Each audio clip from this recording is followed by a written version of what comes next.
Deaf View is a magazine that's published every 2 months by BID, the Birmingham Institute for Deaf People. Provide a range of services for deaf people in the Midlands. It's a new magazine and it looks fantastic. It's got all glossy pages, it's such good quality.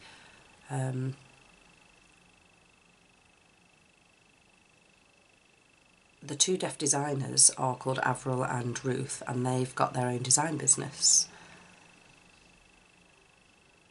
The editor's name is Lisa Davis, and she works full-time for BID in public relations and promotions, which the nature of a job means she's got access to a plethora of materials and information, and which made her want to come up with new ideas, not the same old everyone churns out.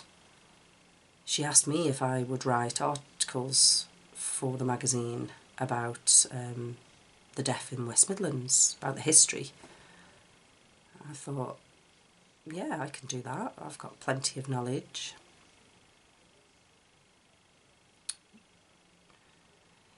It had to fit a page, A4 page, with photos as well, and I thought that would be really easy. That's not taxing. I've got plenty of information I can use. 4 months ago, my first article, I talked about a man who received some Maundy money from the Queen on the day before Good Friday. It was about 1984, I think.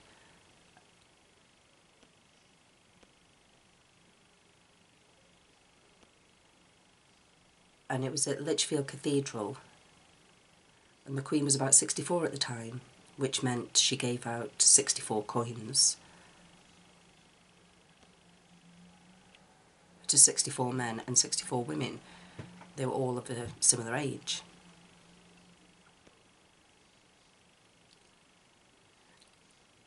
I wrote about an essay about his life's work, about his work with the church and the deaf community in West Bromwich and Walsall. I didn't actually meet the chap himself. I met his son, who gave me all the information. He gave me all the photographs. He was hearing, but he was a prolific signer. I actually wrote a full essay for a Deaf History Journal.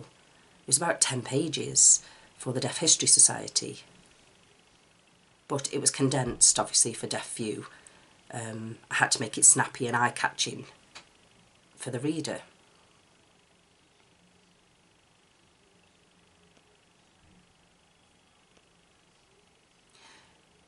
The Deaf Journal was an academic paper. It was the equivalent of somebody doing their 3rd year at university, for example.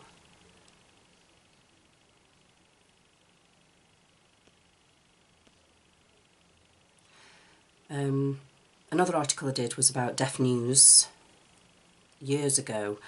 I've got lots and lots of journals about the news about deaf people in the West Midlands all over the country, and I just picked a few out about the Midlands. I had loads of different information about it. I couldn't believe how many deaf clubs there were around the country and how they've been declined. It's good that I write these articles so that the older generation of deaf people can read them and look back and remember 50 years ago about how strong the deaf community was, and how many deaf clubs there were, how many people went to the deaf clubs to socialise, to eat together. Nowadays, young deaf people go to the pub, they have parties at the house. 50 years ago, everybody went to deaf clubs. But to be fair, 50 years ago, deaf clubs were run by missionaries or volunteers, and now it's different. It's very formal. They do charity work to raise money. 50 years ago, it wasn't like that. There was volunteers, loads of volunteers went because they were all interested in helping out. Now voluntary work's changed dramatically. About 20 years ago, deaf people, they realised they could teach BSL and get paid for it. So they thought, well, before I'm teaching this to people and not getting paid for free, now I can get paid. Well, yes, please, I think I'll do that. So voluntary work just went by the wayside then. I mean, I used to run a youth club. I used to volunteer. I've finished due to my family growing up. Now you need to have a number of qualifications to run a youth club. I think it's important for me to write these things for Deaf Youth so people can look back and see how things have changed. And they can realise how much things have changed. I mean, for example, in Birmingham, there used to be quite a lot of deaf schools, but not anymore. I've got loads of research I can dig through and write lots of articles. I hope deaf people in the West Midlands read them and look back and remember.